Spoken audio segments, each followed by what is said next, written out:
Fitness आणि body building ही एक स्पर्धा नाही, तर एक अख्खी इंडस्ट्री आहे, ज्यात घाम, शिस्त आणि न थांबणारी मेहनत दडली आहे.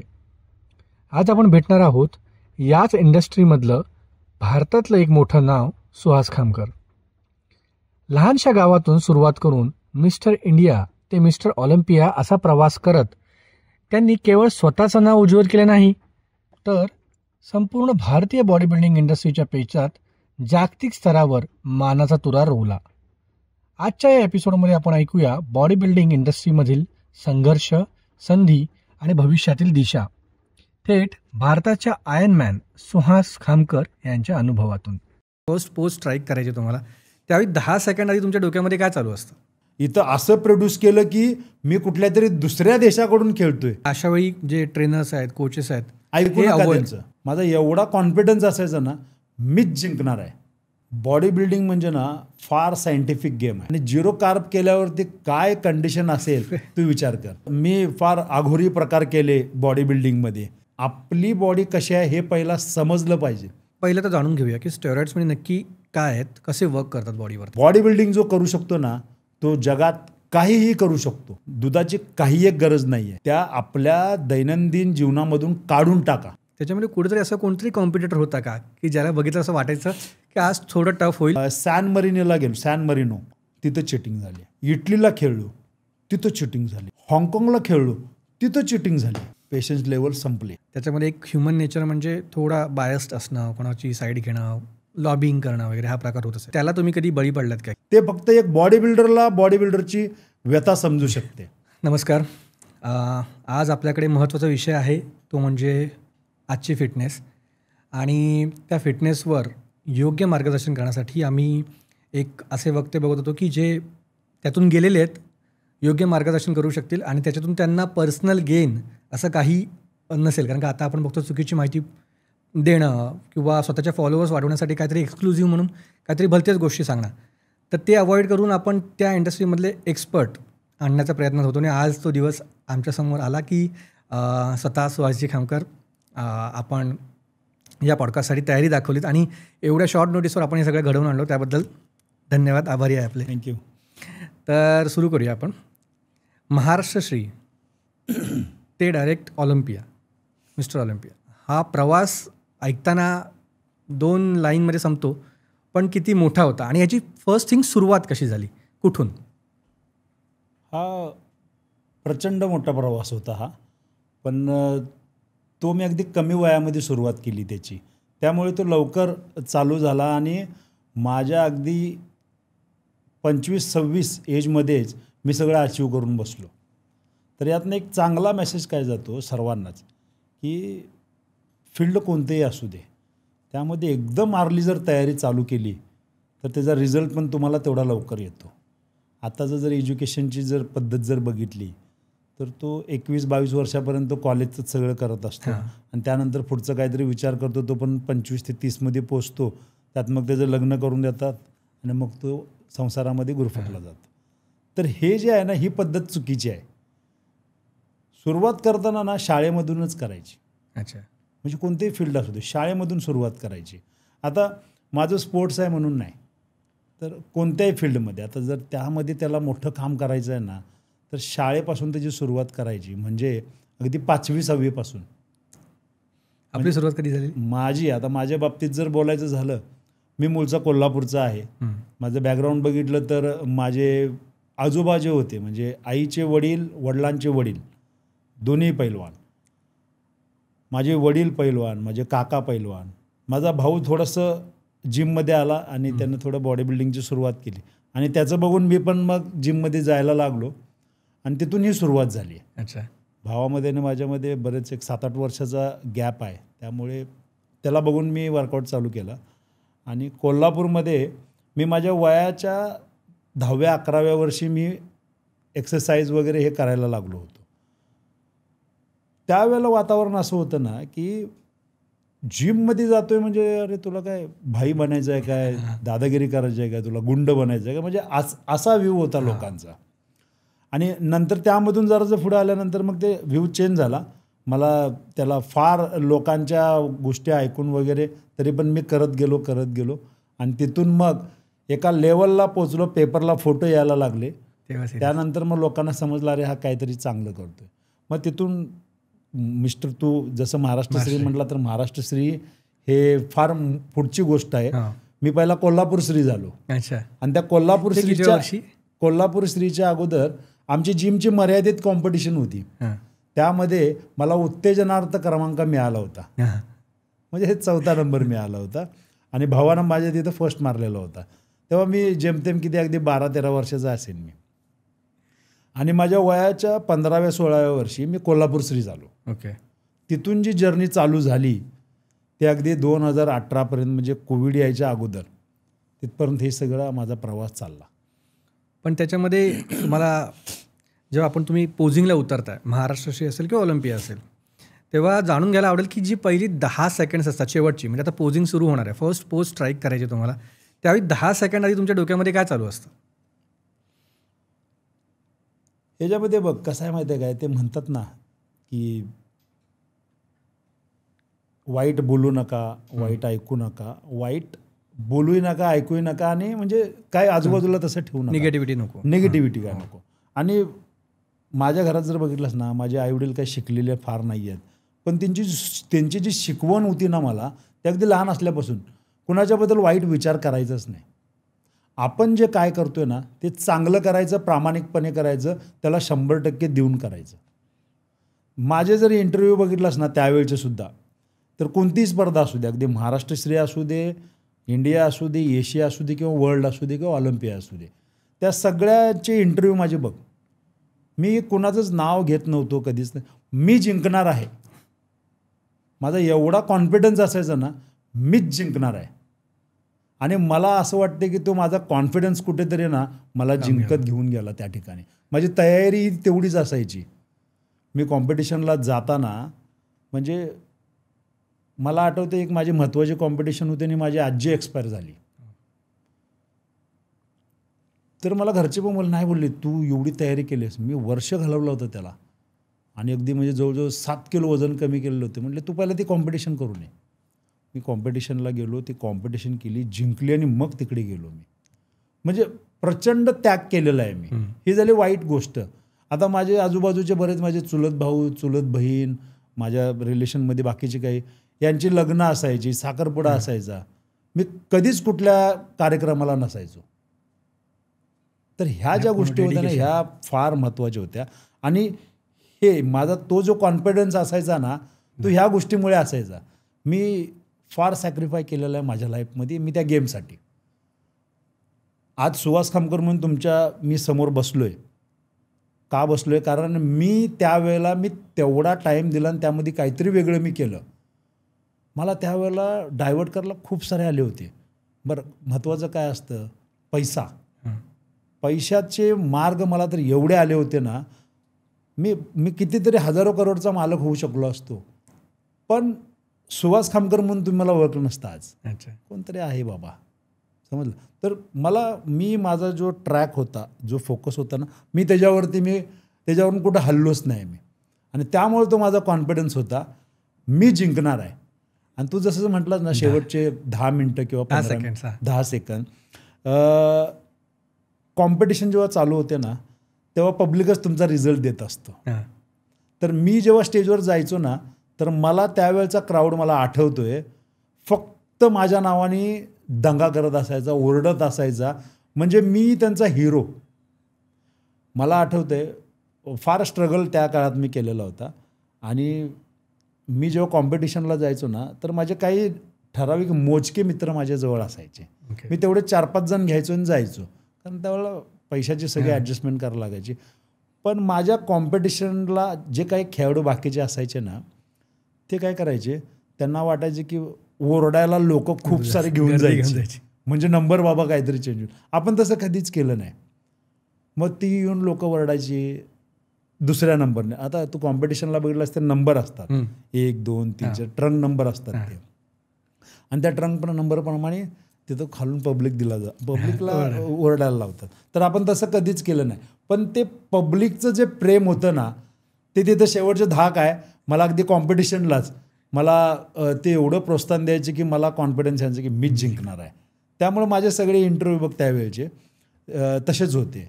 इवन मी जेव्हा कॉम्पिटिशनला आता एखाद्या मी जेव्हा जायचो, म्हणजे कॉम्पिटिशन समज आता संध्याकाळी आहे तर सकाळी वजन असायचं, तर त्या वजन जेव्हा घेतलं जाते ना तर तिथं पूर्ण ट्रंकवरती फक्त शॉर्टवरती वजन घेतलं जायचं. तर तिथं खूप सारे अशी पब्लिक जमलेली असायची बघायला, म्हणजे बिना कलरचा बॉडी बिल्डर कसा दिसतोय हे बघण्यासाठी. आणि जेव्हा ते कलर वेट चालू असायचं ना त्यावेळेला माझी अशी एंट्री वगैरे झाली की नाही की पब्लिकमधून नावायचे, हां सगळ्यांचा बाप आला बघा आता, झालं सगळ्यांची टायटल गेली बघा आता. म्हणजे अशा पब्लिकमधून कमेंट यायचे. तर हे जे होतं ना हे कुठेतरी एक्स्ट्रा ऑर्डिनरी आपलं काहीतरी काम होतं, हे म्हणून ते मला कमेंट यायच्या. त्यामुळं ना मला तो फार कॉन्फिडन्स होता की मीच जिंकणार आहे. आता जेव्हा तुम्ही एक कॉम्पिटिशन ठरली आहे, एक्झाम्पल 4 महिन्यांनी आहे, तेव्हा तुम्ही ती ट्रेनिंग करताय, बरोबर. पण एक प्री वर्कआउट तुमचं काही रिच्युअल होतं का, की बाबा प्री वर्कआउट नाही म्हणू शकत, प्री कॉम्पिटिशन, की आता शेवटचे 7 दिवस उरले आहेत किंवा 15 दिवस उरले आहेत, तर ह्यामध्ये तुमचं काही प्रिपरेशनमध्ये काही बदलायचं का आणि काही खास होतं का? बॉडी बिल्डिंग म्हणजे ना फार सायंटिफिक गेम आहे. तर याच्यामध्ये कसं आहे, प्रत्येक दिवसाला महत्त्व आहे. आता त्या समजा ते कॉम्पिटिशन जर आहे ना तर ती कॉम्पिटिशन किती लांब आहे. आता समज एक्झाम्पल 4 महिने जर ती कॉम्पिटिशन लांब आहे तर त्याच्या अगोदर आता माझी कंडिशन काय आहे हे पहिला बघितलं जायचं. मसल, फॅट, तुझी काही इंजुरी आहेस का, सगळ्या गोष्टींचं कॅल्क्युलेशन व्हायचं आणि त्यानंतर मग त्या तयारीला चालू करायचं.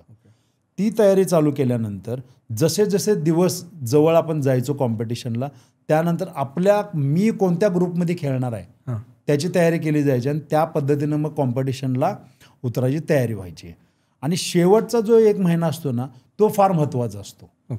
त्यामध्ये मग सॉल्ट बंद असतो, पाणी पिण्यावरती सुद्धा कंट्रोल येतो, कार्बोहायड्रेट सुद्धा फार कमी प्रमाणात करावे लागतात. आणि शेवटचे समजा जर त्या वेळेला जर 0 कार्ब करायची गरज जर पडली तर मग 0 कार्ब. आणि 0 कार्ब केल्यावरती काय कंडिशन असेल तू विचार कर. आता कसं आहे, मीठ जर बंद केलं तर मिठामुळं आपला मेंदू चालतो आणि ते मीठच बंद केलं तर तू काय विचार करू शकत नाही, काम करू शकत नाही. म्हणजे सायंटिफिक रिझन काय याच्यामध्ये काय होतं, मीठ आहे ना, मीठ खाल्लं की आपल्या मसलमध्ये पाणी होल्ड करून ठेवतं मीठ. अच्छा. त्यामुळे ते पाणी बंद केलं की ते मसलमध्ये होल्ड नाही राहत आणि मग तो मसल शार्प दिसतो. त्याच्यासाठी आम्हाला ते करावं लागतं. तर मी फार आघोरी प्रकार केले बॉडी बिल्डिंगमध्ये. ते आता जर आठवलं तरी म्हणजे अंगावर काटा येतो, पण मी केलं ते, कारण मला काहीतरी वेगळं करायचं होतं आणि ते मी केलं. ते कोणी बाकीच्यांनी केलं नाही. तो मी म्हणजे धोका म्हण किंवा डेअरिंग म्हण ते मी पत्करलं आणि मी त्यामध्ये जिंकलो. त्यामध्ये काय होऊ शकलं असतं, पण मी ते केलं. आणि जेव्हा लोक बघायचे अरे असं करतोय, अरे असं केलं तर असं होईल ना, मी म्हणजे तो सायन्स आहे ना तोच उलटा करून टाकला मी. आणि लोक बोलायचे पण, बोलते अरे काय वेडा आहे बोलतोय, काही करू शकतो हा. म्हणजे मी ना अगदी 5-5, 6-6 तासामध्ये मी बॉडी चेंज करायचो.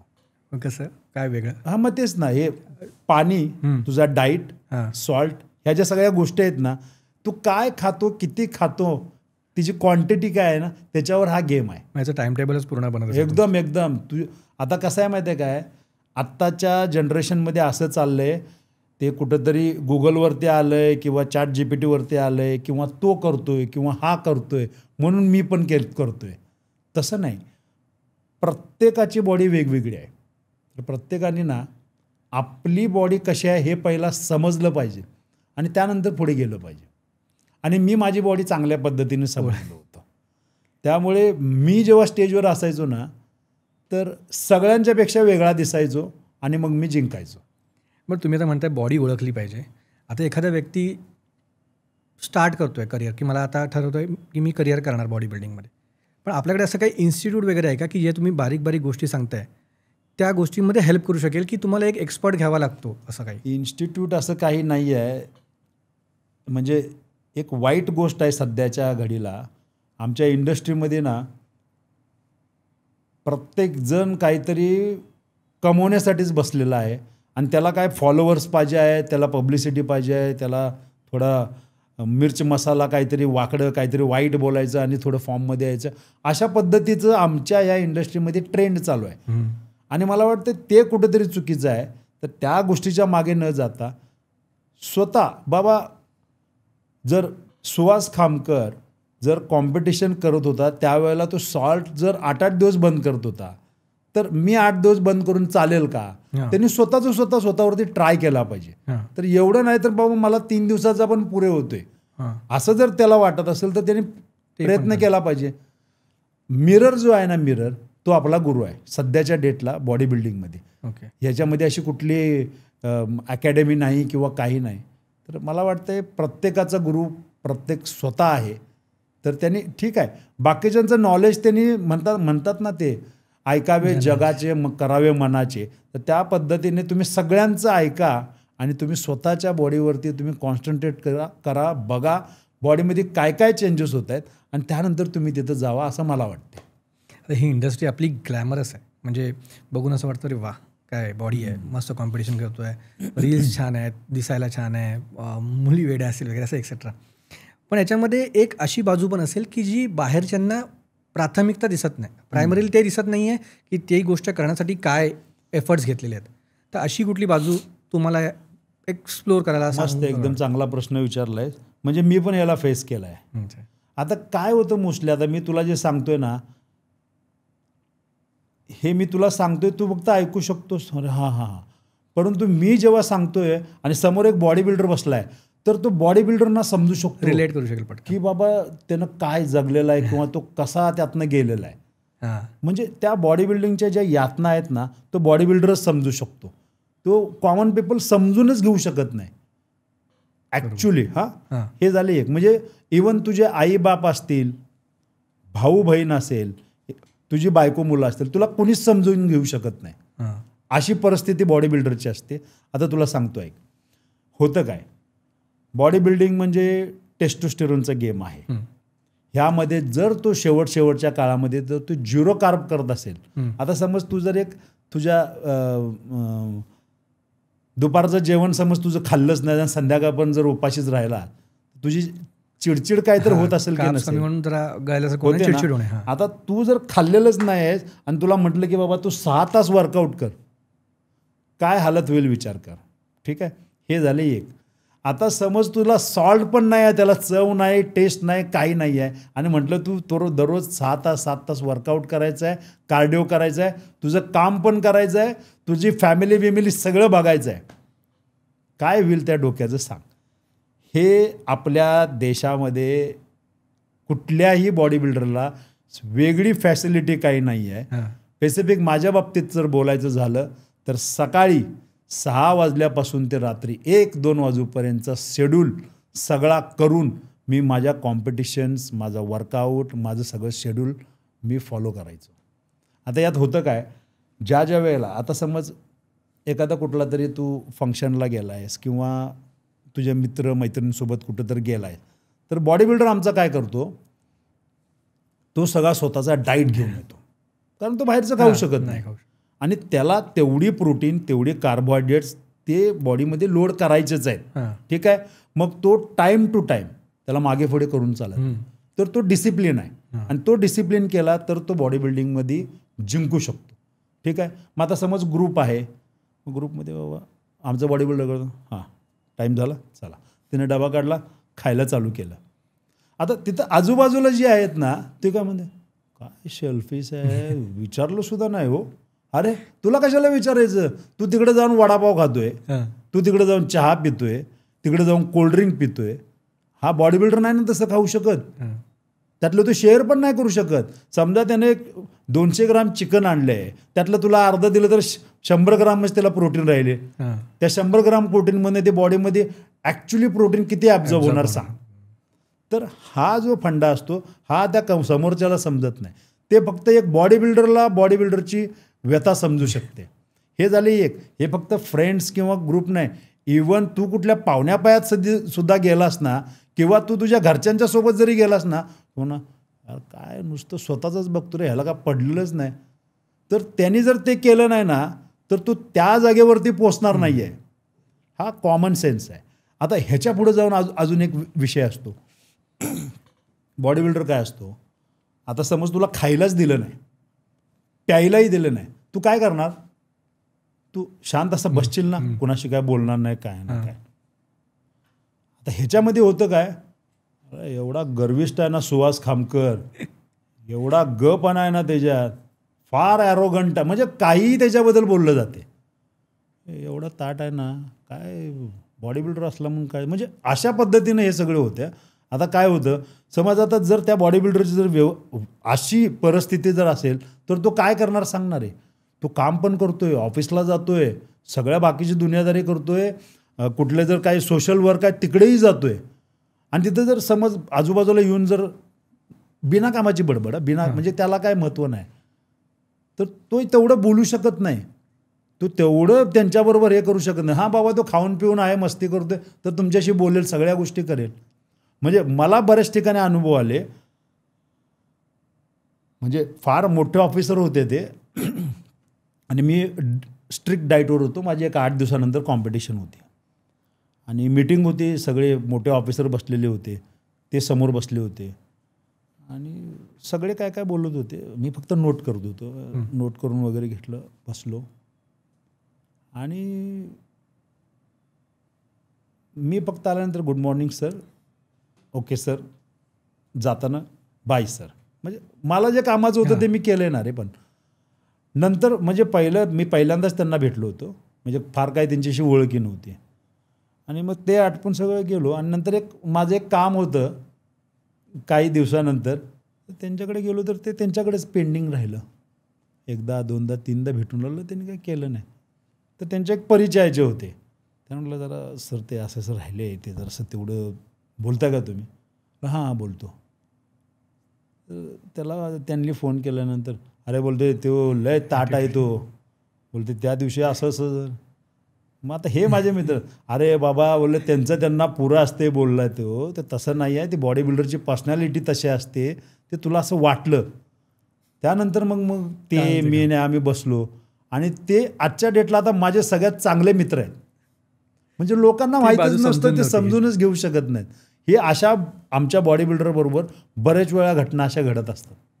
हे माझ्याबरोबर तर असे बरेच वेळा झालेलं आहे.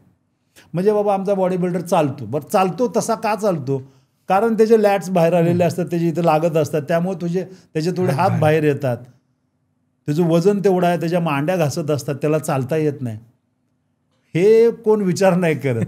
तर कॉमन मॅन तो विचारही नाही करू शकत, कारण तो बॉडी बिल्डर जो जगत असतो ना, तो त्याच्या ह्याच्यामध्ये जगत असतो. आणि खरोखर मी म्हणतोय, बॉडी बिल्डिंग जो करू शकतो ना, तो जगात काहीही करू शकतो. डिसिप्लिन आहे पूर्ण, खूप काही करू शकतो, म्हणजे काहीही करू शकतो, म्हणजे ती मोठी तपश्चर्या आहे. तर असं सगळं हे आमचं बॉडी बिल्डरांना बरंच काही गोष्टी झेलाव्या लागतात. तर तुम्ही बॉडी बिल्डिंग जेव्हा म्हणता तेव्हा तुम्ही एक करिअर म्हणून त्याला चूज केलं, पण फिटनेस म्हणून तुम्ही एक त्या गोष्टीकडे सुद्धा बघताय. तर आता बॉडी बिल्डिंग सोडून जर सामान्य माणूस आहे, तर त्याच्यासाठी फिटनेस व्यायाम म्हणून आपण का गरजेचं आहे तुम्हाला असं वाटतं? नाही, याच्यामध्ये करावं असं, म्हणजे सॉरी म्हणजे हे याच्यामध्ये कसं आहे, अगोदर बॉडी बिल्डिंग किंवा थोडंसं मला क्रेज आहे म्हणून करत होते, ते ठीक आहे. परंतु जसा कोविड आला ना, कोविड नंतर तर मला असं वाटते की आता व्यायामाची सगळ्यांना गरज आहे. तुला त्यात एक मी गोष्ट सांगतो बघ, मी रेव्हेन्यू डिपार्टमेंटमध्ये काम करतो आहे, आणि सगळ्यात पहिल्यांदा माझी ड्युटी लागली होती, क्वारंटाईन करायची जी लोकांना ड्युटी होती ती माझी लागली होती. ओके. बाहेरून जे लोक यायचे त्या लोकांना क्वारंटाईन करायचं काम आम्हाला होतं. ओके. म्हणजे आम्ही तर एकदम अगदी तोंडावरच होतो, ते PPE किट घालून वगैरे, मग त्यांच्यासमोर जाणं वगैरे. पण तुला त्यावेळेला सांगतोय, मी कितीतरी वेळा टेस्ट केल्या, माझा सिंगल एकदा सुद्धा कधी माझी पॉझिटिव्ह टेस्ट आली नाही. मला वाटते की मी माझा फिटनेस असेल, माझं डाईट असेल, ह्या गोष्टीमुळे माझी इम्युन सिस्टीम चांगली होती, आणि त्यामुळं मला वाटते हे झालं नाही. इवन मला आठवतं एक इलेक्शनची मीटिंग होती, आणि त्यामध्ये आम्ही बसलो होतो, आणि आम्ही एकत्र एक 8-10 ऑफिसर आम्ही जेवलो, आणि नंतर जायला निघालो. म्हणजे कोविड नंतर संपायला आला होता त्यावेळची गोष्ट आहे. ती मीटिंग संपली, आम्ही तिथं जेवलो आणि आम्ही निघालो. 2 दिवसानंतर कॉल येत आहेत सगळे पॉझिटिव्ह, त्यात मीच एकटा फक्त निगेटिव्ह होतो. म्हणजे सांगायचं तात्पर्य काय आहे, व्यायाम डाएट हा किती महत्त्वाचा आहे बघ. मला याचा फायदा दिसला इवन माझ्या घरात सुद्धा. माझी मुलगी आणि वाईफ आम्ही एका कारमधून चाललो होतो कोल्हापूरला, तर ते दोघं पॉझिटिव्ह आले आणि माझा मुलगा होता 1.5 वर्षाचा आणि आम्ही निगेटिव्ह. म्हणजे फार अगदी हे आहे. तर याच्यामध्ये कसं आहे, प्रत्येकाने 24 तास आहेत, आता बघितलंस ना प्रत्येकाला टेन्शन आहे, स्ट्रेस लेवल हाय आहे. स्ट्रेस लेवल जर कमी करायचे आहे ना, muscles, body building, 6 packs, 8 pack लांबचं, तुम्हाला जर फिट राहायचं आहे, स्ट्रेस फ्री राहायचं आहे, कुठल्याही आपल्याला रोग होऊ नये असं वाटत असेल, तर तुम्ही दिवसभरामध्ये कमीत कमी 1 ते 1.5 तास स्वतःला दिला पाहिजे, जेणेकरून या सगळ्या गोष्टीतून तुमची मुक्तता होईल. तुमची ह्याच्यामध्ये प्रामुख्याने कसं आहे, सगळं जे घडतं ना ते स्ट्रेसमुळे घडतं. आणि तुम्ही जेव्हा वर्कआउट करताना तुमची स्ट्रेस लेवल ॲटोमॅटिकली ड्रॉप होते. हे सगळ्यात महत्त्वाचं हे आहे. इवन बाबा तू लय थकलेला आहेस ना, तर तू जिममध्ये जाऊन नुसता जरी बसून जरी येतोयस ना असा थोडा वेळ, तरी बघा तुमची जी माइंड आहे ना ते वेगळ्या पद्धतीनं वर्क करायला चालू करेल. आणि तिथे गेल्यानंतर तू बसणारच नाही, मग तू बरोबर तो डंबेल्स घेईल, तो रॉड घेईल किंवा ट्रेडमिलवर जाऊन वॉक करायला चालू करेल. त्यामुळे कसं आहे, नियमित 1 तासभर जिममध्ये जायचं, तिथे वर्कआउट करायचा, ते मस्तपैकी छान म्युझिक असेल त्याच्यावरती, सगळे तिथे बाकीचे फ्रेंड्स असतील त्यांच्यामध्ये मिसळायचं आणि मग 1 तासानंतर यायचं. मग आपण अगदी 22-23 तास अगदी काम करायला एकदम फ्री होऊन जातो आहे. आणि माझा अनुभव आहे, मला जेव्हा जेव्हा स्ट्रेस लेवल माझी हाय वाटते ना, मी तेव्हा जास्ती वेळ माझा जिममध्ये मी घालवतो, त्याने खाली येतं स्ट्रेस लेवल लो. तर हे एक सांगावंसं वाटते तुझ्या माध्यमातून, प्रत्येकाने वर्कआउट करा, डाईट करा, बघा तुमच्या लाईफमध्ये एवढा चेंज होईल ना की तुम्ही विचार करू शकणार नाही. पण डाएटमध्ये पण तुम्ही आता जसे भेसळयुक्त आता भरपूर गोष्टी आल्यात, मग डाएटमध्ये जनरल माणसांनी काय अवॉइड केलं पाहिजे आणि काय वाढवलं पाहिजे? आता मी ना मध्ये मी पण स्वतःच एक ब्लॉग बनवावा असा विचार करत होतो. खूप छान. तर तर मला वाटतं आज तुझ्या माध्यमातूनच मला सर्वांना सांगावं असं वाटते, काय खावं. तर काय खावंपेक्षा ना काय खाऊ नका हे बघा. मी बेसिकली कोल्हापूरचा आहे आणि कोल्हापूर आणि मुंबईमध्ये माझं सारखं येणं जाणं होत असतं. तर मी तिथं जे खातो आणि नंतर मुंबईत आल्यानंतर जे खातो मला फरक जाणवतो. तर त्यामध्ये सगळ्यात महत्त्वाचं एक म्हणजे दूध, मिल्क. आजच्या डेटला तुम्ही एक गुगल सर्च करा आणि बघा की आपल्या महाराष्ट्रात किती दूध उत्पादन होतंय आणि ते दूध आपल्या महाराष्ट्रामध्ये किती विकलं जाते. ह्याच्यावरती तुम्ही जरा सर्च करा, काय तफावत आहे. बरं हे झालं, ठीक आहे. तुम्ही बाहेरनं मागवलं, बरं बाहेरनं मागवलं म्हणजे कुठून, महाराष्ट्राच्या बाहेरून. देशाचं उत्पन्न किती आहे काढा आणि देशामध्ये दररोज दूध किती लागतं याचं फक्त काढा. तर बाकीचं म्हणजे त्यात एक्झाम्पल समज एक 10% मिल्क लागते आपल्या महाराष्ट्राला किंवा देशाला, पण त्याच्यातलं 2%, ऑनली 2% जर उत्पादन होत असेल तर राहिलेलं 8% येतोय कुठून येते. मग ते आर्टिफिशियल गंभीर प्रश्न आहे हा. आणि आत्ता जे एका विधान भवनामध्ये एका मंत्र्यांनी सुद्धा तो प्रश्न उपस्थित केला होता. तर खरोखर गंभीर बाब आहे ही. अगदी लहान छोट्या बाळांपासून अगदी सगळेच दूध पितात, चहा पितात, कॉफी पितात. आजच्या डेटला बघा तुम्ही कितीतरी लिव्हर फेल, किडनी फेल, बरेच जे प्रॉब्लेम वाढलेले आहेत ना, तर मी 100% बोलू शकतो ह्या दुधामुळे हे सगळं सध्या होते. दूध आहे ना, दुधाची काही एक गरज नाही आहे. त्या आपल्या दैनंदिन जीवनामधून काढून टाका. चहा पिऊ नका.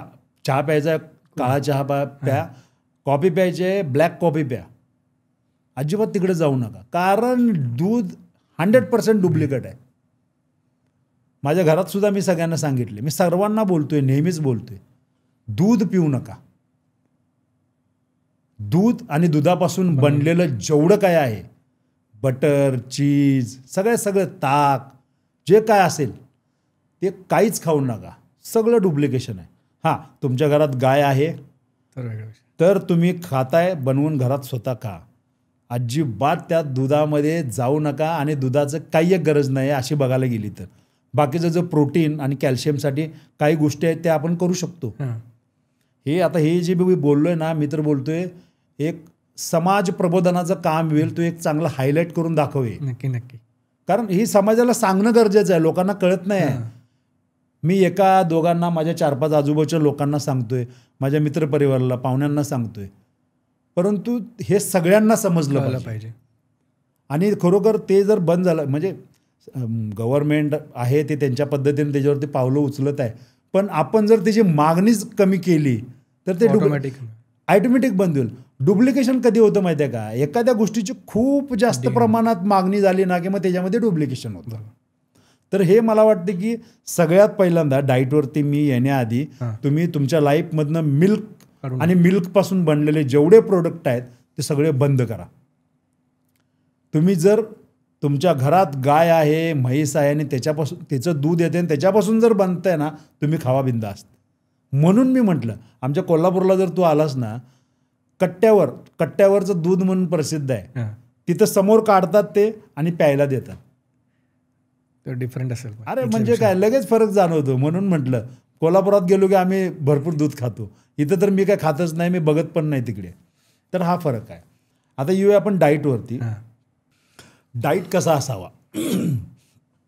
होतं काय, आपण अगदी लहान असल्यापासून आपल्याला जे घरात काय देत असतात, सकाळी नाश्ता, मग दुपारी काहीतरी जेवण, मग संध्याकाळी थोडं काहीतरी आणि मग रात्री जेवण.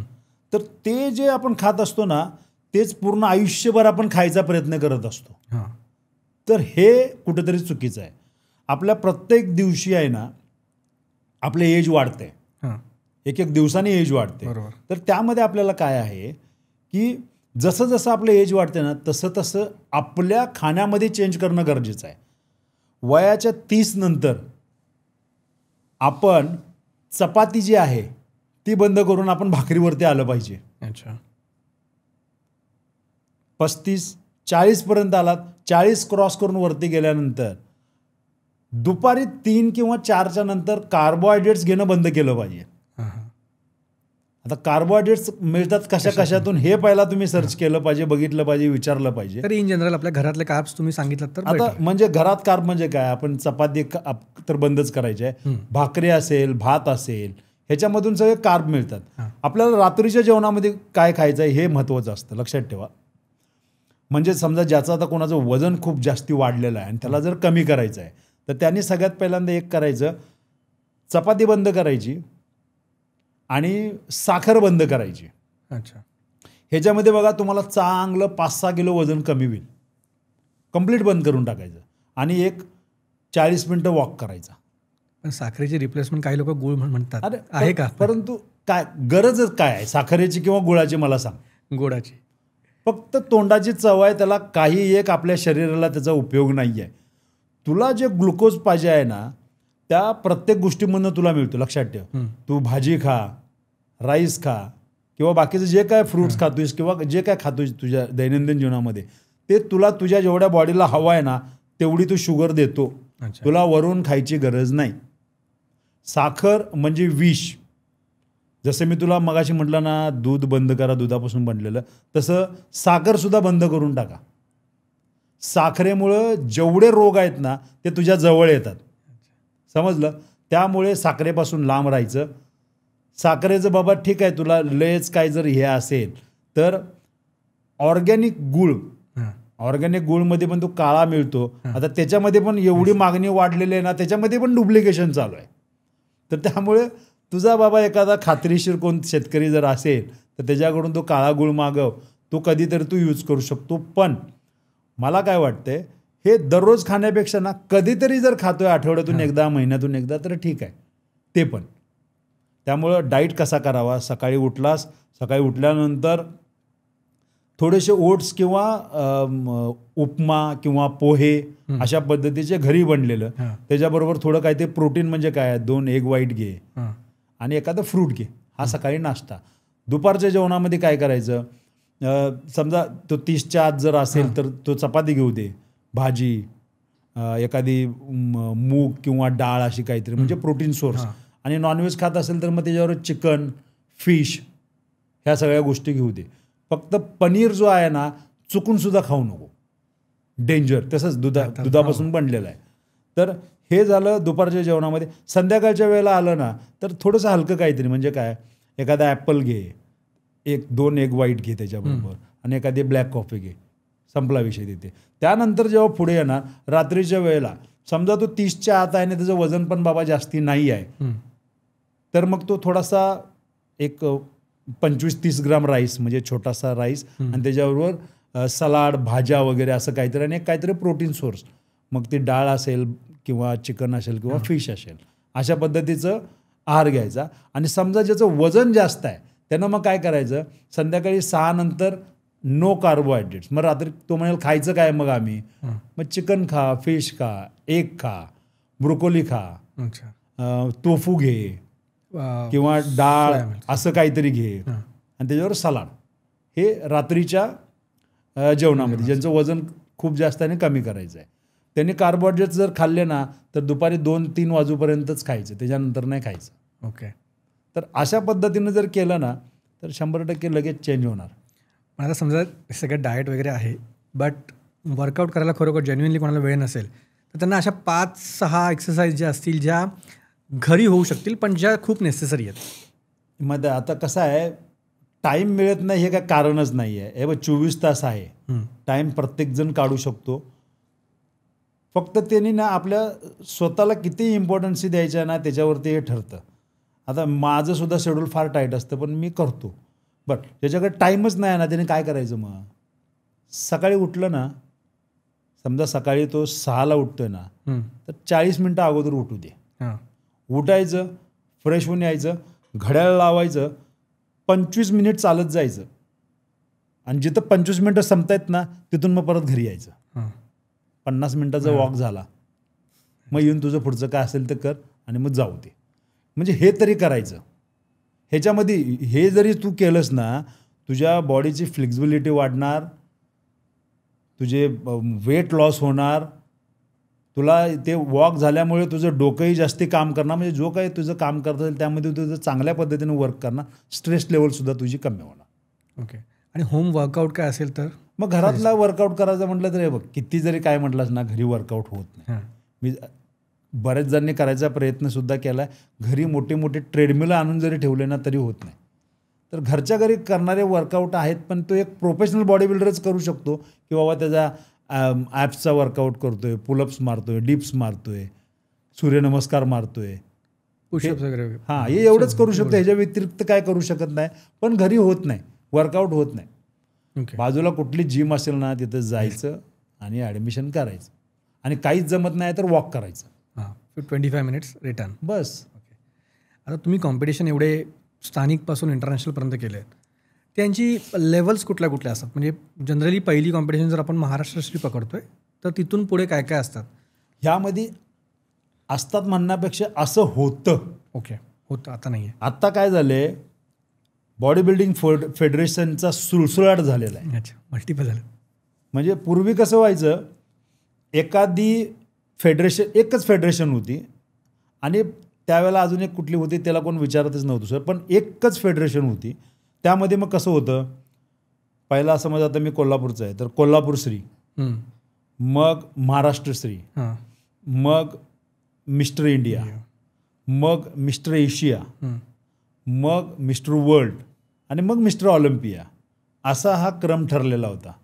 मग यात व्हायचं काय, प्रत्येक वर्षी एकच कोणतरी mister Kolhapur, mister Maharashtra, mister India एकच कोणतरी होणार, मिस्टर एशिया एकच कोणतरी, मिस्टर वर्ल्ड, आणि मग मिस्टर ऑलिम्पियाला ते खाली प्रोकार्ड मिळाल्यावरती तो व्हायचा.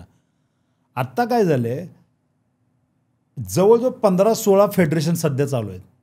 म्हणजे आजच्या डेटला 15 कोल्हापूर कोल्हापूर श्री, 15 म्हणजे कोल्हापूरमध्ये 15 नाहीत सोड, पण 15 Maharashtra Shri, 15 mister India, 15 mister Asia, 15 mister world. समजलं. पण ह्या फेडरेशनचा प्लेअर तिकडे खेळू शकतो असं काही त्यांचं काय काय आता बरंच चाललंय बाबा. अच्छा. म्हणजे मी जेव्हा होतो ना तेव्हा मी फार वेगळ्या पद्धतीने गेम खेळला मी माझा. म्हणजे ते वेडे पण होतं आणि मला वाटतं मी फक्त बॉडी बिल्डिंग खेळलो नाही तर मी जगलो. आता म्हणजे ते काय राहिलेलं नाही आहे, म्हणजे ते स्टँडर्ड पण राहिलेलं नाही आहे आणि ती कॉम्पिटिशनची मजाही राहिली नाही. मी एका आता इथे कुठं काळा घोडाला मी होतो आणि गाडीतनं उतरून असं जस्ट जात होतो, एक जण धावत धावत माझा फॅन, असे फॅन भेटतच असतात, पण आला बोलते सर मी इंटरनॅशनल कॅरम प्लेयर आहे, मी वर्ल्ड चॅम्पियन आहे. अरे म्हटलं व्हेरी गुड. मग ते फोटो बिटो काढला आणि म्हटला सर तुमच्या वेळेला ज्या स्पर्धा होत होत्या म्हटलं आम्ही अगदी घरातून मार खाऊन बिऊन आम्ही स्पर्धेला यायचो. मग त्यांनी ज्या आठवणी काही सांगितल्या ना, तर तो एकटा नव्हता, अशी खूप लोक मला भेटली. ते सांगायचे बोले त्यावेळेला सर ज्या स्पर्धा होत होत्या तिची जी क्वालिटी होती, त्याची जी क्रेज होती ते आता काहीच नाही आहे. आता मी पहिल्या रेल्वेजमध्ये मी TC होतो, तर त्या ठिकाणी एक राणा प्रताप तिवारी, तुम्ही कबड्डीच्या जर कॉम्पिटिशनला कुठल्या गेला असाल तर राणा प्रताप तिवारी म्हणून अनाऊन्स करला असायचे. ओके. तर मी TC असल्यामुळे त्यांचा बॉडी बिल्डिंगशी संबंध आला, तर ते बऱ्याच बॉडी बिल्डिंग कॉम्पिटिशनला ते स्वतःहून यायचे बघायला. आणि ते बघायला येता येता त्यांना एवढं हे झालं की मग ते बॉडी बिल्डिंगची अनाऊन्समेंट पण ते करायला चालू झालं. आणि नंतर मग काही काळानंतर 2017-18 नंतर त्या म्हणजे 2014 नंतर म्हटला तर चालेल, तो सगळा काळ चेंज होत गेला. आणि आता मी एका कबड्डीच्या स्पर्धेला मला गेस्ट म्हणून बोलवलं होतं. त्याने स्टेजवरती माईकवर बोलले की बोलते सुहास जसा तू बॉडी बिल्डिंगमधनं खाली आलास त्यानंतर आम्ही बॉडी बिल्डिंगच्या स्पर्धाच बघायच्या बंद केल्या. म्हणजे तो एक इंटरनॅशनल प्लेअर आहे तो, आणि त्याला एक बाबा क्रेज आहे म्हणून तो येत होता. तर म्हणते मी अजून बॉडी बिल्डिंगचा स्टेज बघितला नाही त्या दिवसापासून. म्हणजे फार मोठी गोष्ट आहे ही. तर हा चेंज होत गेला ह्या फेडरेशनच्या वादामुळे. आता तुमच्या जे मी प्रोफाईल आपण बघतो ना, त्या प्रोफाईलमध्ये असं दिसतं की महाराष्ट्रशी 8 वेळा, मिस्टर इंडिया 10 वेळा, एवढं मल्टिपल चॅम्पियनशिप झालं तुमच्या विनर, आणि तुमचा रेकॉर्डच तुमच्यासाठी सांगतोय. पण तुमचा जो ॲटिट्यूड आहे की मीच जिंकणार, त्याच्यामध्ये कुठेतरी असं कोणतरी कॉम्पिटिटर होता का की ज्याला बघितलं असं वाटायचं की आज थोडं टफ होईल, जिंकेन मीच पण आज टफर आहे, किंवा हा आलाय म्हणजे तसे बरेच आले प्लेयर. म्हणजे माझ्या सुरुवातीच्या काळातच म्हणजे बॉडी बिल्डिंगच्या, म्हणजे इवन त्यावेळेला मी ज्युनियर होतो, थोडं आम्ही मान्य केलं. जेव्हा मी मुंबईमध्ये आलो, मुंबईमध्ये सगळे पैसे कमवायला किंवा नोकरी करायला येतात. मी मुंबईमध्ये फक्त बॉडी बिल्डिंग करायला आलो. कोल्हापूरमध्ये बऱ्याच गोष्टींची कमतरता असल्या कारणाने मला इकडे यायला लागलं, आणि इथं आल्यानंतर मग बरेच मी महाराष्ट्राचे प्लेयर आपले त्यावेळेला कंप्लेंट करायचे. अच्छा. ते पेपरला वगैरे इंटरव्ह्यू द्यायचे. नेव्हीची टीम होती, नेव्ही बॉडी बिल्डिंगची नेव्हीची टीम होती, आणि त्यांचे एक्स्ट्रा ऑर्डिनरी प्लेयर होते. ते वो आते हैं तो हमें इधर खेलने को नहीं मिलता है, फिर हमें नंबर नहीं मिलता है. तर आमचे त्यावेळेचे काही टॉपचे बॉडी बिल्डर असे बोलायचे. तर मी छोटा होतो, मी ऐकायचो, अरे तुम्ही बीट करा ना त्यांना, मी असं बोलायचो. तर नंतर असा एक टाईम आला ना की त्या कॉम्पिटिशनला मी जायचो, तर ते नेव्हीचे प्लेयर असायचे आणि मी त्यांना बीट करत असायचो, पण द्यायचे नाहीत नंबर आम्हाला, कारण ज्युनियर आम्ही. तर म्हटलं की आपण हे करू शकतोय. तर 2001ला मला आठवते, मी ऑल इंडिया युनिव्हर्सिटी करून मी आलो होतो मुंबईत, आणि ती दादरला स्पर्धा होती, आणि त्या स्पर्धेला EG बैजू सर म्हणून आहेत, फार सिनियर बॉडी बिल्डर होते ते. मी त्यांना बीट केला.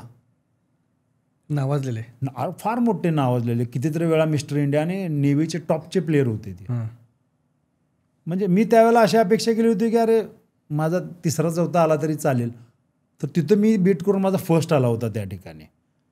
तर तिथून जी सुरुवात झाली, त्यानंतर मग मोहनन सर असतील, श्याम रहाटे होता त्यावेळेला.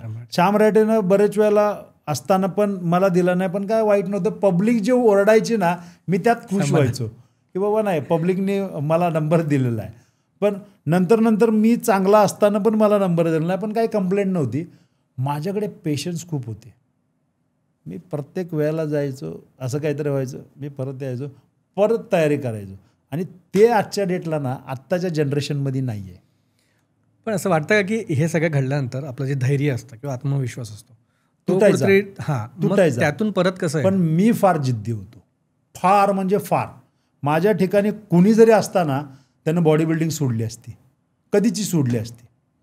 पण काय असं तुमचं काय गोल तेच होता तर की वेगळं पण होतं ना माझ्यात. काय गोल होता असं की ते पुन्हा तुम्हाला ग्राउंडवर आणायचं की मला नाही उतरायचं रेसमध्ये? नाही, म्हणजे तो वेडेपणच होतं. म्हणजे ते म्हणतात ना, ते जिंकायचंच आहे, जिंकायचंच आहे त्याच्याशिवाय घरी ते जिंकायचंच आहे. मला टायटल ती मारायचीच आहे. हे जे होतं ना, ते मला जिंकण्यासाठी मदत करत होतं. म्हणजे मग ते म्हणतात ना, एकदा गेलो, दोनदा गेलो, तीनदा गेलो, चारदा गेलो, प्रयत्न करत राहायचा.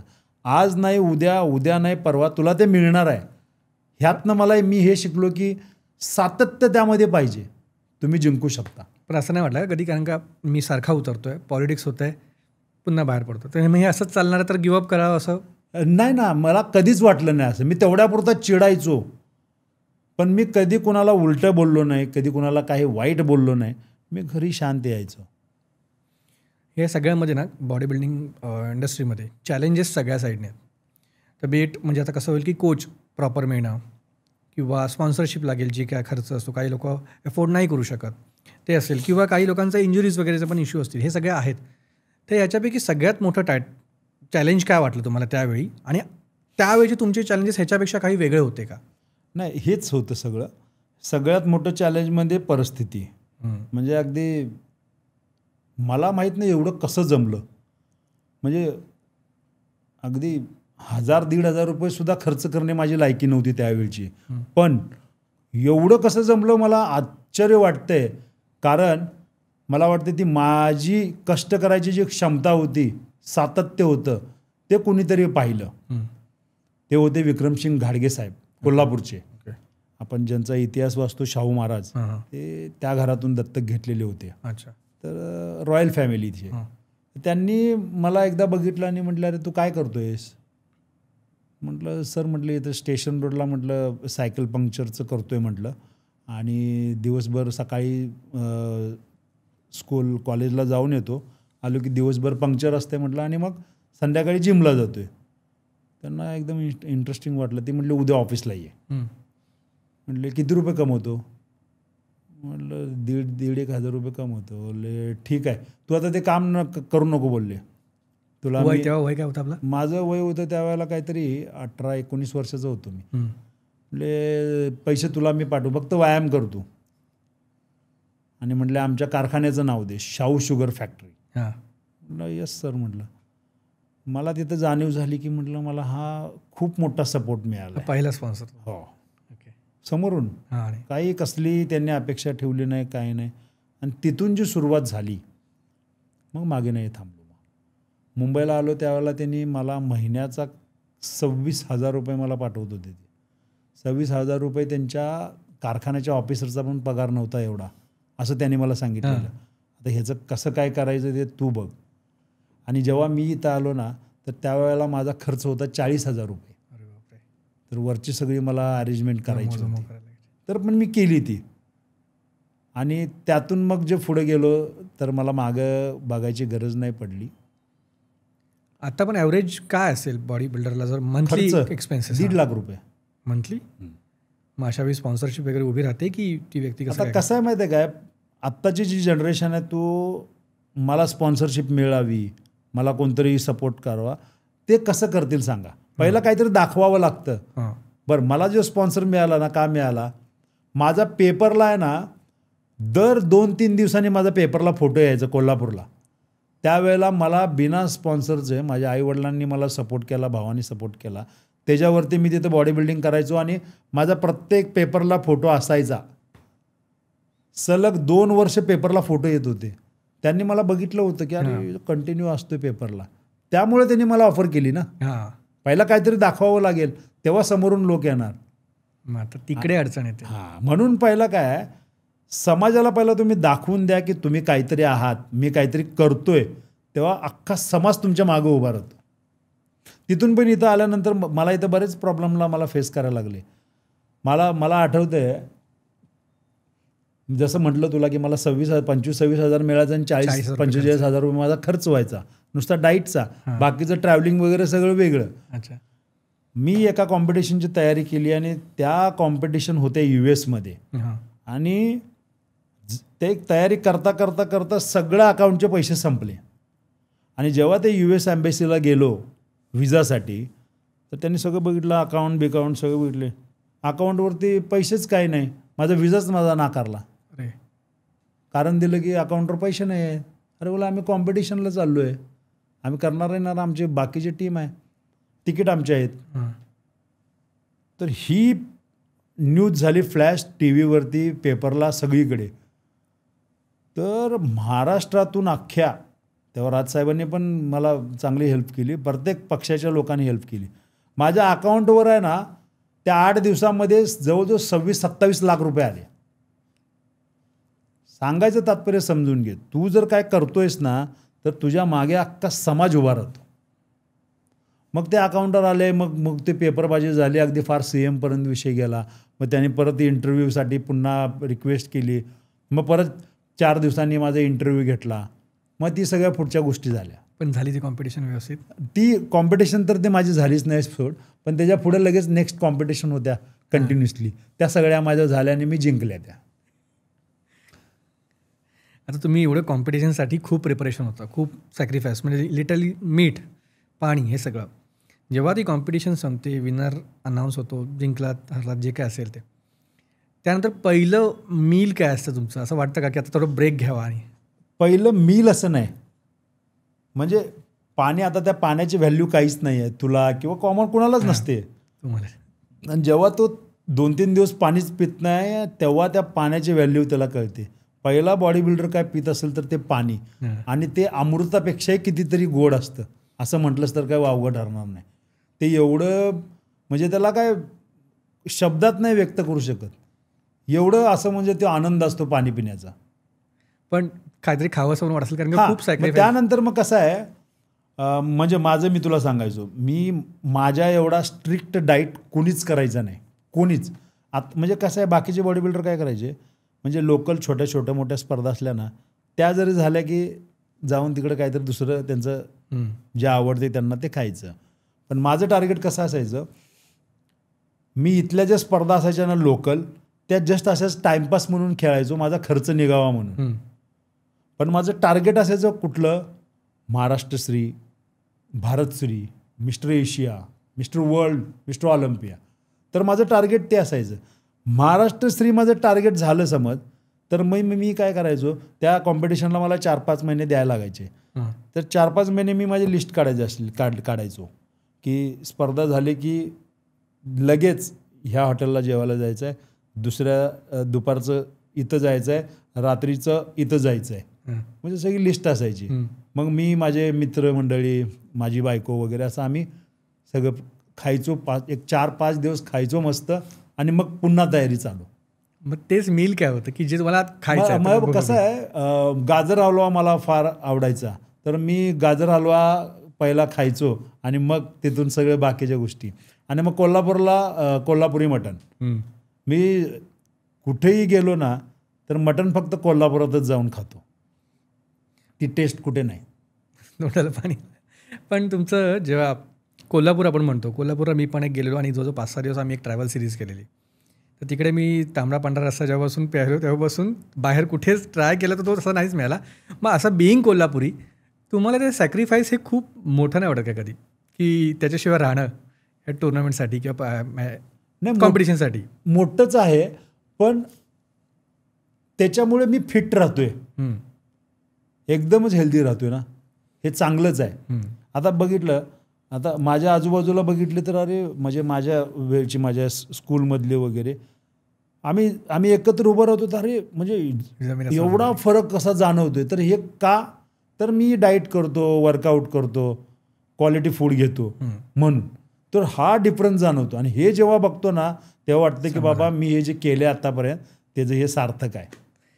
जेव्हा आपण एक तुम्ही हेल्थ टिप कोण ना कोण देता, तुमचे कोचेसच असतील, पण कुठली अशी हेल्थ टिप आली का जी फार अनयुज्युअल होती, जी तुम्हाला वाटलीच नव्हती की ही हेल्थ हे ह्याने काय फरक पडणार आहे का, पण ती तुम्ही ट्राय करून तुम्हाला तो रिझल्ट आला, अशी कुठली हेल्थ टिप होती का? म्हणजे कशा बाबतीत म्हणतोस तू?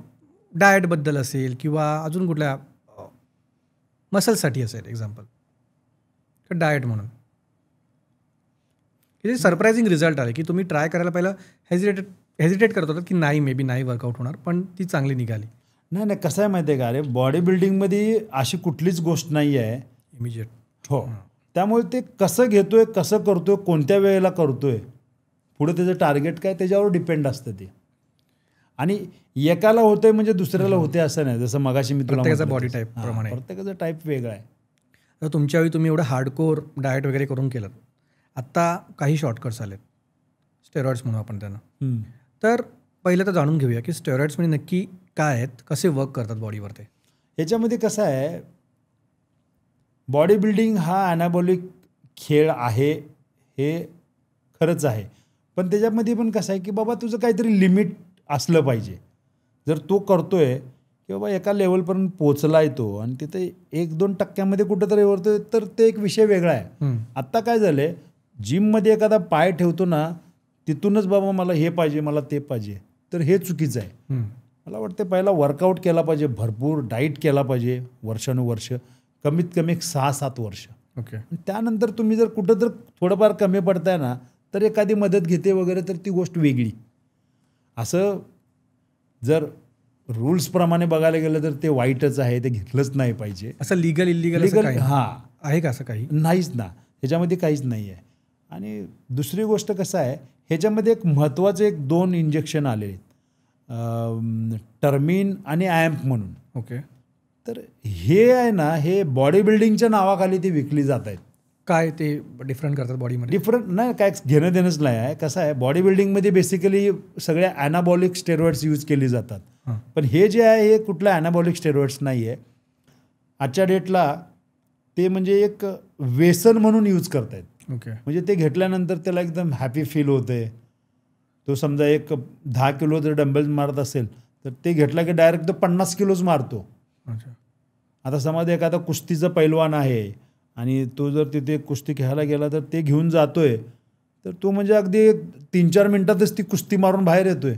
म्हणजे असला सगळा प्रकार चालू आहे. फक्त बॉडी बिल्डिंग आणि कुस्ती नाही तर सगळ्या, रनिंग असेल, लांब उडी, उंच, कुठलाही स्पोर्ट्स घ्या, सगळ्यामध्ये आलेलं आहे ते. तर तुमच्या माध्यमातून मला यंग जनरेशनला सांगावं असं वाटते की ॲम्प आणि टर्मिन ह्याच्यापासून जेवढं लांब राहता येईल ना तेवढं राहावा.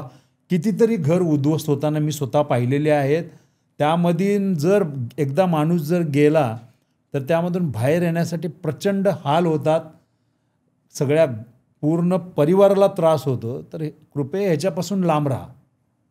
स्टेरॉइड्स नक्की मसल्सवर काय अफेक्ट करत असतात एक्सटर्नल सोर्समधून? स्टेरॉइड्स म्हणजे काय, तुमची जी कॅपॅसिटी आहे ते वाढवतं. साधं वर्कआउटची. हां. अच्छा. सगळ्या गोष्टींची कॅपॅसिटी वाढवतं. ओके. आणि मग ते प्रत्येक स्टेरॉइडचे आहे त्याचं काम वेगवेगळं आहे, त्याचा तो फॉर्म्युला आहे तो वेगवेगळा आहे, प्रत्येकाचं टायमिंग वेगवेगळं आहे. मग तसेच त्याचे साईड इफेक्टसुद्धा वेगवेगळे आहेत. मग ते बॉडीवर पण असतील आणि मेंटल हेल्थवर, सगळ्या गोष्टींवरती. मग अशा काही केसेस तुम्ही पाहिलेत का की जे एक्स्ट्रीम झाल्यानंतर ओव्हरडोस झाले? कितीतरी पाहिलेत, कितीतरी. त्यात त्यांचे कितीतरी लोकांचे असे इंजुरीज होताना पाहिलेले आहेत. काही लोकांचे ऑर्गन्स फेल होताना पाहिलेले आहेत ओव्हरडोसमुळे. हो.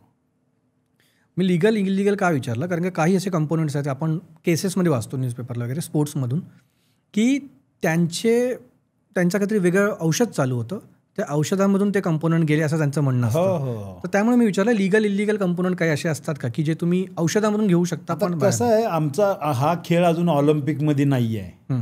आता जे ऑलिम्पिक्समध्ये जे खेळ आहेत ना त्यांचं एक लिस्ट बनलेली आहे की काय काय गोष्टी तुम्ही घेऊ शकता आणि काय काय घेऊ शकत नाही. तर त्यांना त्या पद्धतीने चाललं जातं. तर तशी बॉडी बिल्डिंग आमची जर बघितली तर आमचं काय ऑलिम्पिकमध्ये खेळ नाही आहे, त्यामुळे असं काय याचं वेगळं असं हे नाही आहे. पण जनरली तुम्ही आता एवढ्या अनुभवानंतर त्यांना बघून ओळखू शकता का की स्टेरॉइड बॉडी 100% काय वेगळं पण जाणवतं तुम्हाला? ते आता सांगता येणार नाही, पण त्यांच्या बॉडी स्ट्रक्चर, ती मसल क्वालिटी, त्यांच्या चेहऱ्याची ठेवण, हे सगळं बघितल्यावर लक्षात येतं. त्याच्यावरून समजू शकतो की हा स्टेरॉइड्सवर आहे. आणि अजून कुठल्या अशा मॅल प्रॅक्टिसेस आहेत का की जे चुकीच्या पद्धती आहेत? पण मला काय वाटतं माहिती आहे काय, तुम्ही आता प्रोफेशनली करणारे किती टक्के आहेत? हां, फार कमी टक्के आहेत. ओके. आता आजच्या डेटला तुम्ही बघाल ना, कॉमनली नुसतं जस्ट जिम जरी जॉईन करतोय तरी तो सगळे घ्यायला जातोय. हां, तर सगळ्यांना सांगावं इच्छितो की बाबा तुम्ही त्या मार्गाला जर चाललाय, तुम्ही प्रोफेशनल करत नाही, तर तिकडे जायचीच गरज नाही आहे. तुम्ही स्वतः फक्त फिट राहायचं आहे ना, बायसेप ट्रायसेप बनवायचं आहे ना, ते नॅचरली होतं. तुम्ही ह्याच्यातून केलं पाहिजे. मग अशा वेळी जे ट्रेनर्स आहेत, कोचेस आहेत, ऐकू हे नका avoid- त्यांचं. हां, ते बघा, शेवटी काय आहे, जो कोण ट्रेनर आहे, तिथला कोण जो कोचेस आहे, ते स्वतः त्यातनं काहीतरी 4 पैसे कमवण्यासाठी सांगतोय. साधी सिंपल गोष्ट आहे. तुम्ही सप्लिमेंट्स घेता हे वेगळी गोष्ट आहे. आता सप्लिमेंट्स एवढ्या ॲडव्हान्स लेवलचे आलेले आहेत की ते स्टेरॉइड्स घेण्याची पण गरज पडत नाही आहे. कुठल्या टाईपच्या सप्लिमेंट्स असतात? त्यामध्ये वे आहे, आयसोलेट वे आहे, BCAA आहे, ग्लुटामिन आहे, आणखीन पण आता बरेच काय काय आलेले आहेत फॅट लॉस साठी सुद्धा आणि वेट गेन्ससाठी सुद्धा. ओके. कितीतरी. तर ती यूज केलं तर त्याचा 100% फायदा होतोय. आणि अजून कुठल्या अशा, तुम्ही मगाशी आपला प्रश्न अर्धवट राहिला, अजून कुठल्या अशा मॅल प्रॅक्टिसेस आहेत का की ज्या चुकीच्या पद्धतीने तुम्हाला त्या क्षेत्राकडे वरती जाण्यासाठी, एक लेवल अप करण्यासाठी लोक वापरत आहेत? असं कुठलं? तेच ते मग सांगितलं ना, इंजेक्शन ॲम्प आणि टर्मिन हे जे आहे हे वेगळ्या पद्धतीने घेऊन चालले आहेत आणि ते वेगवेगळ्या प्रकारासाठी सुद्धा वापरलं जाते. अच्छा. म्हणजे कॉलेजमध्ये ना यंग मुलं मुली जे आहेत ते आपलं सेक्सचा टाईम वाढवण्यासाठी घेत आहेत. म्हणजे किती वाईट परिस्थिती चालू आहे बघा. म्हणजे कुठंपर्यंत ते पोचलेलं आहे. आता हे झालं एक जो जिममध्ये जातोय तर ते बाबा जास्ती वेट उचलण्यासाठी. इवन हे मेडिसिन जे आहेत ना, त्या बैलगाडीच्या स्पर्धेमध्ये त्या बैलांना सुद्धा दिलं जाते. अरे बापरे. म्हणजे कुठे पोचल्याने काय चाललंय हे समजून घेतलं पाहिजे आपण यात. आता जे फिटनेस कॉम्पिटिशन्स आहेत त्याच्यासाठी भारतामधून एक आपला फॉर्मॅट आहे बॉडी बिल्डिंगचा. तसा पाश्चिमात्य देशांचा पण आहे, इंटरनॅशनली पण वेगळा असेल. तो आपला आणि त्यांचा असा काही वेगळा अप्रोच आहे का बॉडी बिल्ड करण्यामध्ये? बॉडी बिल्ड करण्यामध्ये शेवटी पश्चिमत्य देश हे थोडंसं ॲडव्हान्स आहेच. कारण त्याला तशी बरीच कारणं आहेत. सगळ्यात पहिल्यांदा म्हटलं तर त्यांचे जो बॉडी स्ट्रक्चर जो आहे तो त्यांचा अगदी हेफ्टी असतो, हेवी असतात, मोठे असतात. आणि त्याच्यानंतर दुसरं बघितलं तर तिकडचं वातावरण आणि तिथं जे उत्पन्न जे होतं, आपण ज्या ज्या गोष्टी उत्पन्नाच्या ज्या खातोय त्यामध्ये जमीन आसमानचा फरक आहे. तिकडे क्वालिटी चांगली आहे. म्हणजे इवन आपल्या इथून सुद्धा काही जर माल आपण तिकडचं पाठवतोय, आपल्या इथं जे प्रोडक्शन होते त्यांच्यासाठी ए कॅटेगरी होते, ए कॅटेगरी, ते आपल्याला इथं खायला सुद्धा मिळत नाही आहे. अच्छा. ती त्यांना पाठवली जाते. आणि आपल्या एशिया कंट्रीजसाठी तिथून ज्या काही गोष्टी येतात ते सी कॅटेगरीचे पाठवलं जाते. म्हणजे हा डिफरन्स आहे. म्हणजे ते खातात सुद्धा चांगलं, राहतात सुद्धा चांगलं, वातावरण चांगलं आहे तिथे. त्यामुळे त्यांना ते सगळ्या गोष्टी फार सोप्या होतात. ट्रेनिंग टेक्नॉलॉजीज त्यांच्या काही ट्रेनिंग सुद्धा आहे, टेक्नॉलॉजीपेक्षा टेक्निक्स, ट्रेनिंगचे सुद्धा आहे. ट्रेनिंगमध्ये त्यांचे इक्विपमेंटसुद्धा एकदम नवीन पद्धतीचे आधुनिक असतात. तिकडचे कोचेससुद्धा आहेत, ते फार त्याच्यावरती रिसर्च करतात त्यांचे. आणि शेवटी तिकडचं गव्हर्नमेंट आहे ते त्यांना वेगळ्या पद्धतीनं कॅश प्राईज देत असते, अमाऊंट देत असते. मोटिवेशन वेगळं. एखादी मोठी कॉम्पिटिशन जिंकली तर तिथला बॉडी बिल्डर जो आहे तो करोडोपती होतो. त्यामुळं तिथलं ते विषय वेगळा आहे. आपल्या इथं तेवढा अजून यायला बराच टाईम जातो आहे. म्हणजे आम्ही तर या ठिकाणी कॉम्पिटिशनला जायचो तर स्वतःचे पैसे खर्च करून मग जायचो. आमचं तिकीटसुद्धा कोण काढलं जात नव्हतं. तर अशी ही परिस्थिती आहे. आता तुम्ही एवढे कॉम्पिटिशन जिंकले आहेत, एवढ्या कॉम्पिटिशनमध्ये पार्टिसिपेट केलं आहे, त्याच्यामध्ये एक ह्युमन नेचर म्हणजे थोडा बायस्ड असणं, कोणाची साईड घेणं, लॉबिंग करणं वगैरे हा प्रकार होत असेल. तर त्याला तुम्ही कधी बळी पडलात का, की तुमच्याबरोबर खूप वेळा. एक्सपेक्टेड होतं की मी ही टुर्नामेंट आरामात जिंकेन आणि हरल्यात, आणि व्हायस वर्सा उलटं पण होऊ शकेल की वाटलं की आज काय मी जिंकत नाही, आज लॉबी आहे, तर त्या ठिकाणी तुम्ही जिंकल्यात? नाही, खूप वेळा हरलो आहे अशा ठिकाणी, खूप वेळा. आणि त्यामध्ये मग ते मिस्टर एशिया असेल, मिस्टर वर्ल्ड असेल, मिस्टर एशियाला पण आपल्यासोबत झालं. हो, खूप वेळा झाले. तू आत्ता यूट्यूबवरती व्हिडिओ जर बघितलास ना, मिस्टर अमॅच्युअर ऑलिम्पियाड मी बघितलं तो. 2012 हां. ज्याला फर्स्ट दिलाय तू बघ. म्हणजे मी आणि वाईफ माझी गेलो होतो त्या कॉम्पिटिशनला, कुवेतला होती ती. हां. म्हणजे तू असं पकडून चल बाबा, कारची रेस चालू आहे हं. आणि एक कार आहे ना, ती 150च्या स्पीडनं चाललेली आहे, आणि जी फर्स्ट नंबर दिलाय ना, ती 80च्या स्पीडनं होती. तिला फर्स्ट दिलाय आणि 150च्या स्पीडला सेकंड दिलाय. म्हणजे हा फरक आहे.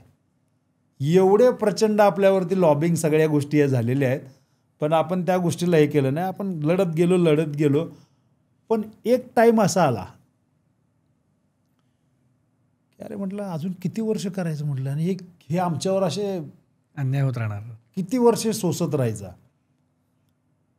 तर मी अगदी कुठल्याच अगदी म्हणजे पदाधिकाऱ्याला असू दे किंवा कुणाला अगदी उलटं बोलायचं नाही. मी झालो की मी निघून जायचो, तेवढ्यापुरतं व्हायचं. पण 2015ला मी लोकांना म्हटलं की आता अरे म्हटलं किती वर्ष, 8 वेळा मिस्टर महाराष्ट्र झालो, 10 वेळा मिस्टर इंडिया व्हायला चाललो आहे. मी म्हटलं की आता मी ह्यातनं बाहेर पडतो आणि फक्त इंटरनॅशनल करतो. हां. तर तो जो पदाधिकारी होता त्याच्यावरती घर चालायचं. हां.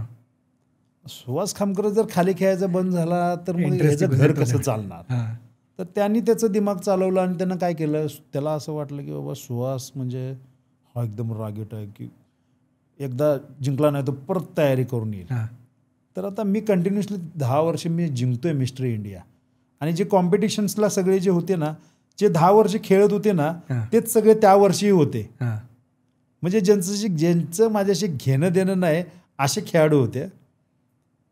तर त्या कॉम्पिटिशनला त्यांनी काय केलं, मला टायटलच दिलं नाही, मला सेकंड देऊन टाकला, आणि मी तिथून बॉडी बिल्डिंग कॉम्पिटिशन बंद करणार होतो, म्हणजे परत यायला असं, म्हणजे परत येण्यासाठी म्हणून. मग तेव्हा मात्र मी एवढा बेकार हे झालो. मग कोल्हापुरी हिसका त्याला दाखवला मी. काय झालं? अगदी म्हणजे त्याला म्हटलं तू फक्त थांब, म्हटलं मी येतो. मी जाऊन कपडे घालून येऊन तो पळून गेला. त्याच्या हॉटेलच्या बाहेर जाऊन थांबलो, त्याच्या रूमच्या बाहेर. म्हटलं एका बापाचं आहेस तर म्हटलं नुसतं बाहेर येतो, तुला दाखवतो म्हटलं सुहास खामकर काय आहे, आणि सुहास खामकरची पेशन्स लेवल्स काय होती ही शिकवतो म्हटलं तुला. मग जवळजवळ 3 तास थांबलो. तो काय दरवाजा उघडून बाहेर यायला तयार नाही. त्याच्याबरोबर आतमध्ये जवळजवळ 25 लोक होती, तरीसुद्धा त्यांचं डेअरिंग झालं नाही. पण नशीब चांगलं त्याचं होतं की माझं माहीत नाही, तिथून बाहेर आलो मी आणि माझी फॅमिली आणि पुढे गेलो. आणि त्यानंतर मग मी त्या स्पर्धाच खेळायच्या बंद केल्या. आणि मग ते म्हणतात ना, ते काहीतरी देवाची कृपा, त्यावेळेला संलग्न फेडरेशन होत्या. हां. म्हणजे मला जर इंटरनॅशनल जायचं आहे ना, तर ह्याच्या परमिशन शिवाय, म्हणजे परमिशन म्हणजे काय, जी ट्रायल घेतली जायची त्या ट्रायलमध्ये जर तू पात्र होत नाहीस आणि ते अप्रुव्हल देत नाही तोपर्यंत तू जाऊ शकत नव्हता. त्यामुळे आता मी वैतागलो होतो रे, एवढे वर्ष कोण सहन करणार. म्हणजे 2015 होतं ते, 15. आणि म्हटलं आता नाही, म्हटलं आता बस. तर तो माझ्याकडे येऊ दे, मला सॉरी म्हणू दे, म्हटलं माफी मागायचा विषय नाही, म्हटलं मी काय चुकीचं केलेलं नाही. तर वरती देव बसला होता. काय झालं समजून घे. कसं होतं, फेडरेशन 2, IFBB प्रो आणि IFBB ॲमेच्युअर लीग. ठीक आहे. आता आम्ही या ॲमेच्युअरमध्ये खेळायचो. तर इथनं आम्हाला सिलेक्शन झाले की मग आम्ही प्रोमध्ये जायचो. ठीक आहे. तर इथं जे खाली जे काय चाललं होतं ना, या प्रोवाल्यांना समजलं. तो तिथं मेन माणूस बसलेला होता, त्याला समजलं की खाली असं काहीतरी चालू आहे. तर त्यांनी काय केलं माहिती आहे का, इंटरनॅशनलला जायचं आहे की नाही, तर ह्यांच्या हातापाया पडायला लागायचं लोकांच्या, ह्या फेडरेशनच्या लोकांच्या. तर त्यांनी काय केलं, तुम्ही सिलेक्शन ट्रायलच नाही, तुम्हाला जर यायचं आहे ना कॉम्पिटिशनला, डायरेक्ट ऑनलाईन फॉर्म भरायचा आणि तुम्ही डायरेक्ट तिकडे जायचं. असं करून टाकलं त्याने. म्हणजे महत्व गेले पूर्णपणे, ते संपून गेले, ते देशोधडीला लागले ते. मग त्यामुळं मला काय झालं, मला प्लॅटफॉर्म ओपन झाला तो. मग मी इथनं ऑनलाईन फॉर्म भरायचो आणि मी डायरेक्ट कॉम्पिटिशनला तिकडे जायचो. पण हे करताना पण मी सॅन मरिनोला गेलो. San merino pro amateur Olympiad, तिथे गेलो, तिथं चिटिंग झाली. इटलीला खेळलो, तिथं चिटिंग झाली. हाँगकाँगला खेळलो, तिथं चिटिंग झाली. पेशन्स लेवल संपले. आता म्हटलं एक शेवटचं वर्ष करायचे जय महाराष्ट्र. 2018 म्हटलं आता जय महाराष्ट्र करायचा. आणि म्हटलं असा करायचा, म्हटलं की म्हटलं इथं जर चिटिंग झाली तर म्हटलं अख्ख्या जगाला समजेल अशा पद्धतीनं काहीतरी करायचं. आणि मी तयारीत होतो. मी कॉम्पिटिशनची तयारी करतो, कोणालाच सांगितलं नाही. सूममध्ये तयारी केली आणि कॉम्पिटिशनला गेलो. जे आयोजक होते त्यांना सांगितलं मी, म्हटलं नंबर है तो ईमानदारी से देने का, अगर नंबर होते हुए कुछ भी चीटिंग हुआ तो मैं चुप नहीं बैठेगा. पहिलं सांगून टाकलं त्यांना. आणि मग त्या कॉम्पिटिशनला गेलो आणि तिथे नंबर मला मिळाला, प्रो कार्ड मला मिळालं. माझं नशीब चांगलं होतं म्हणायचं.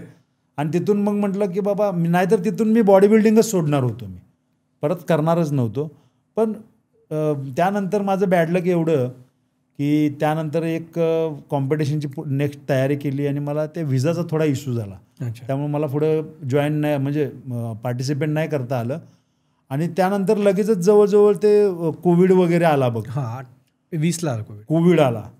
म्हणजे ही 18ला झाली, मी ती 19ला त्या कॉम्पिटिशनला जायला गेलो, व्हिसाचा इश्यू झाला आणि 20ला कोविड आला. तिथं जो माझा गॅप झाला, त्यानंतर मी 3 वेळा प्रयत्न केला कॉम्पिटिशनची तयारी करायची. मला नी इंजुरी, बॅक इंजुरी, अशा वेगवेगळ्या इंजुरी व्हायला लागल्या. माझ्या अख्ख्या लाईफमध्ये 2018पर्यंत मला सिंगल छोटीसुद्धा इंजुरीज नव्हती. मला वाटतं त्या कोविडच्या काही त्या ह्याच्यामुळे ते प्रॉब्लेम्स आले. तर बघू, येत्या काळामध्ये तयारी तर करणार आहे मी, अजून करणार तयारी. आता ही फक्त तयारी असणार आहे माझ्या फॅन्ससाठी. म्हणजे एवढे मला कितीतरी मला मेसेजेस येत असतात की सर कधी आम्ही वाट बघतोय. तर मला आता काय, मी सगळं जिंकून झालेलं आहे. मी फक्त मी येणार आहे ना, ते माझ्या फॅन्ससाठी येणार आहे, एक फेअरवेल. येस. तर हे एवढं सगळं सक्सेसफुल करिअर आपलं राहिलं ना, सगळे म्हणजे कुठलीच अशी टुर्नामेंट नाही. बऱ्याचशा टुर्नामेंट असं झालं की आता ह्या टुर्नामेंटला सुहास खामकर आहेत, तर आता विषय संपला. तिथेच पहिला, आता सेकंड नंबरसाठी जी काय फाईट आहे ती सेकंड नंबरसाठी आहे. तर अशावेळी वाटत नाही का की नाव थोडं खराब पण झालं? नाही, याच्यामध्ये काय झालं माहिती आहे का, म्हणजे मी 14च्या केसबद्दल बोलतोय. 14 मध्ये आपला जो आरोप झाला तो, ह्याच्यामध्ये काय झालं म्हणजे 2012 नंतर ना, म्हणजे मला जे वाटतंय ते तुला सांगतो मी. म्हणजे 2012 नंतर ना एक पॅरलल फेडरेशन चालू झाली 12 नंतर. आणि त्यानंतर ना माझ्याबद्दलच्या निगेटिव्ह न्यूज यायला चालू झाल्या. म्हणजे आता न्यूज चॅनल जर बघितलास ना, तू 2012च्या अगोदरच्या न्यूज बघ आणि 2012च्या नंतरच्या न्यूज बघ, ह्याच्यामध्ये तुला फरक जाणवेल. कॅम्पेन सुरू झालं. हां, म्हणजे ते सगळं प्लॅनिंग होतं हे कुणाचं तरी. आता त्यामध्ये कोण इन्व्हॉल्व होतं मला माहीत नाही, पण सगळं 2012पासून सुरू झालं. मग त्यामध्ये ती थायलंडची सुद्धा विषय जो होता, थायलंडला कॉम्पिटिशनला गेलेलो तो विषय असेल, किंवा ती 2014ची जी ब्राईबची केस होती. आता तू विचार कर, माझा महिन्याचा जो खर्च होता तो अगदी लाखांमध्ये होता आणि 50,000 रुपयेसाठीची काय गोष्ट असावी. आणि विचार कर, आता तू पण सिस्टममध्ये फिरत असशील, बघत असशील, जे खरोखर करतायत त्यांचे केस बनतायत का रे? जे खरोखर करतायत त्यांचे केस बनतायत का? तर मला एक आमच्या डिपार्टमेंटमधल्या एक मोठ्या अधिकाऱ्यांनी बोलले होते, बोलते सुहास, ह्याच्यातून तू एक शिक म्हटले, हे तुझं जे झालंय ना हे समाजाला समजू दे म्हटले. समाज खूप हुशार आहे, समाजाला समजतं ही केस ज्याच्यावर बनते ना ती लोक प्रामाणिक असतात, हे त्यांचं सर्टिफिकेट आहे. आणि हेच होतंय, तुम्ही सांगा ना मला आत्तापर्यंतच्या ह्याच्यामध्ये काय काय हो. तुम्ही रस्त्यावरून जातांचं साधं उदाहरण घ्या. आणि मी एवढ्या लेवलला पोचून त्याच्यासाठी करेन का? साधी सिंपल आहे. खोटं होतं ते सगळं. काही गोष्टी मला त्याच्यातून बदनाम करण्यासाठी असतील किंवा मी जे काय काम करत होतो ना मी फार प्रामाणिकपणे करत होतो, तर ते कुणाला तरी मला वाटते त्याचा त्रास होत असावा. आणि म्हणजे प्रवाहाच्या उलट मी काम करत होतो, मात्र हे खरं आहे. पण मी चुकीचं काय करत नव्हतो. त्यामुळं मला अगदी बेधडक सांगावंसं वाटते, ह्याच्यातून जे होतं ते चुकीचं होतं आणि चुकीचं काम करायला मी रेडी नव्हतो. मी माझं जे काम आहे ते मी प्रामाणिकपणे करत होतो. पण त्याच्यानंतर ते कोर्टानं सुद्धा नंतर काही महिन्यानं वर्षानंच सांगितलं की ह्या केसमध्ये मग सुहास खामकरांचा काय संबंध आला. म्हणजे जेव्हा कोर्ट असं विचारतं तेव्हाच ती केस जिंकली. आणि मग ते कोर्टाने सुद्धा मला त्यातून बाइज्जत बरी केलेलं आहे. त्यामुळं त्यात काय आता विषय राहिलेला नाही आहे. आणि तुम्ही देशाविरुद्ध लढलात असा एक आरोप झाला. तेच ना, तो थायलंडचा विषय जो म्हणतोय ना तो तोच विषय होता. तिथे झालं कसं, जेव्हा या कॉम्पिटिशनला मी ज्या व्यक्तीचं मगाशी आता नाव घेतलं त्याच्या दरवाजाच्या बाहेरच मी उभा होतो. तो आला असता बाहेर म्हणजे त्याला पेशन्स लेवल काय असते आणि बॉडी बिल्डिंग काय असते सांगितलं असतं. आता ह्यांची लायकी नाही आहे बॉडी बिल्डिंगच्या पदावरती बसायची. जो बॉडी बिल्डिंग करतो ना त्याला समजतं. म्हणतात ना ज्याची जळते त्याला कळते. यांनी लांब लांबपर्यंत बॉडी बिल्डिंग केलेली नाही हो, आणि हे येऊन पदावर बसलेत. त्यांना त्या बॉडी बिल्डराची काय यातना समजू शकणार आहेत. आणि हे साले नालायक कॅम्पेन चालवतात अशा पद्धतीनं. त्यावेळेला तुम्ही बघा मी तिरंगा घेऊन उभा आहे त्या फोटोमध्ये. आणि या हरामखोरांनी सगळी प्लॅनिंग करून इथं असं प्रोड्यूस केलं की मी कुठल्या तरी दुसऱ्या देशाकडून खेळतोय. काय संबंध विषय होता तो नक्की? तो मला इथून खेळू दिलं जात नव्हतं. मी लाखो रुपये घातले होते, मी एवढे कष्ट केले होते, तर ते वाया जाणार का? तर माझे काही तिथे मित्र होते, ते काय म्हटले तुझी एंट्री इथं करून देतो, रिप्रेझेंट टू इंडिया. अच्छा, त्यांनी सांगितलं होतं. फक्त एंट्री जिथून होती, फक्त एंट्री द्यायची होती, रिप्रेझेंट टू इंडिया. आणि तिथं तुम्ही ते फोटो बघू शकता, व्हिडिओ बघू शकता. तिरंगा माझ्या हातात आहे हो. मी जर त्या कंट्रीतनं खेळतो तर मला तिरंगा कोण घेऊ देईल माझ्या हातात? बरोबर. तर हे सगळं ते सेटअप होता, पब्लिसिटी, निगेटिव्ह पब्लिसिटीचा स्टंट होता. आणि तो त्यांनी चांगल्या पद्धतीने चालवला, पण काही फरक पडला नाही. सुहास खामकर जो आहे तो फक्त त्याच्या फॅन फॉलोईंगमुळे आहे. आणि माझ्या फॅन्सनी मला चांगल्या पद्धतीनं ओळखलेलं आहे आणि त्या लोकांनी मला खूप चांगला सपोर्ट केला प्रत्येक वेळी. हे दिसतंच आहे. आता तुमच्या वेळी ना सोशल मीडिया नव्हतं, त्यामुळे डिस्ट्रॅक्शन एवढं नव्हतं. आज असं झालं माहितीचे सोर्सेस फार अवेलेबल आहेत. मग ते चुकीचे असतील बरोबर असतील. तर तसंच मध्ये एक नाव न घेताच मी सांगतो की ती व्यक्ती जी ऑनलाईन सांगत होती की मॅगी खाऊन सुद्धा बॉडी बनवू शकते वगैरे. हे सोशल मीडियामधून तुमच्या हातामध्ये ज्या बॉडी टिप्स येतात की मॅगी खा, बर्गर खा, मी मॅक्स स्पायसी खाल्लं, माझी बॉडी बनते आहे, कोण बोलतो तुम्हाला हे असं करावं लागतं. तर हे डिस्ट्रॅक्शन्स आहेत, हे या बॉडी बिल्डिंग कल्चरला डिस्टर्ब करतायत का? खरोखर मी तर काय म्हणतोय की असे नालायक लोक आहेत ना, ह्यांच्याकडे बघितलं नाही पाहिजे. आपल्या यंग जनरेशनला समजलं पाहिजे की आपण कुणाचं ऐकायचं आहे. हे जे नालायक लोक आहेत ना, यांना आपल्या यंग जनरेशनचं काही पडलेलं नाही आहे, आपल्या देशाचं काही पडलेलं नाही आहे, येणारं फ्युचर त्यांचं काय बर्बाद होईल याच्याशी काही पडलेलं नाही आहे. त्यांना फक्त पडलेलं आहे स्वतःचे फॉलोअर्स कसे वाढतील, व्ह्यूज कसे वाढतील आणि त्याच्यातून मला काहीतरी फायदा कसा होईल. त्यामुळं आपली जी यंग जनरेशन आहे त्यांनी समजून घेतलं पाहिजे की आपली बॉडीसाठी आपण जे खातोय ते योग्य आहे की नाही आहे. आणि त्यातला जर तज्ज्ञ एखादा तुम्ही त्याच्यावरती भरोसा करताय त्याचं तुम्ही ऐकलं पाहिजे. आता असं कुणी येतोय आणि काहीतरी आपले फॉलोअर्स वाढवण्यासाठी बरळतोय आणि ते जर तुम्ही करायला गेला तर 100% तुमचं नुकसान होणार आहे. तर मला वाटते अशा चुकीच्या लोकांचं ऐकलं नाही पाहिजे. त्या क्षेत्रातले तज्ज्ञ लोक आहेत त्यांच्याबरोबर डिस्कस करा. सेकंड ओपिनियन म्हणून तुम्ही कोणतरी आणखीन एक दुसऱ्या व्यक्तीशी करा आणि मग त्या फील्डमध्ये तुम्ही जे काय करताय ते करा. परंतु पिझ्झा, बर्गर ह्या ज्या गोष्टी आहेत ह्याच्यापासून तुम्ही लांबच राहा. तुमचं आयुष्य कमी करून टाकतं ते. आता सोशल मीडिया आपण म्हणतोय हे बॉडी बिल्डर्सना हेल्प करते का मी विचारतोय. कारण की आपल्या वेळी जे असेल ते अनडिवायडेड अटेन्शन, वर्कआउटच्या वेळी वर्कआउटच, बाकी काही नाही. आता ते रील बनवणं, त्या इन्स्टाला टाकणं, त्याचे फॉलोअर्स चेक करणं, व्ह्यूज चेक करणं, अँगल्स चेक करणं, याने फोकस शिफ्ट होतोय का? किंवा नाही, मला काय वाटतं याच्यामध्ये हे होतंय, हा चेंज आहे. ओके, म्हणजे हा भविष्याचा चेंज आहे आणि तो आपल्याला ॲक्सेप्ट केला पाहिजे. फक्त तो करताना त्या गोष्टीचा अतिरेक नाही केला पाहिजे. म्हणजे आपण जर करतोय ना, तर त्या प्रत्येक गोष्टीला एक ठराविक टाईम दिला पाहिजे आणि त्या टाईमला तेच झालं पाहिजे. तुम्ही जर वर्कआउट करताय ना, तर त्यावेळेला कुठलंही डिस्ट्रॅक्शन नाही, तुम्ही फक्त वर्कआउटच केला पाहिजे. आणि त्याच्यानंतर जर तुमचा एखादा त्रयस्थ व्यक्ती जर व्हिडिओ वगैरे बनवतो, ती गोष्ट वेगळी आहे. ओके.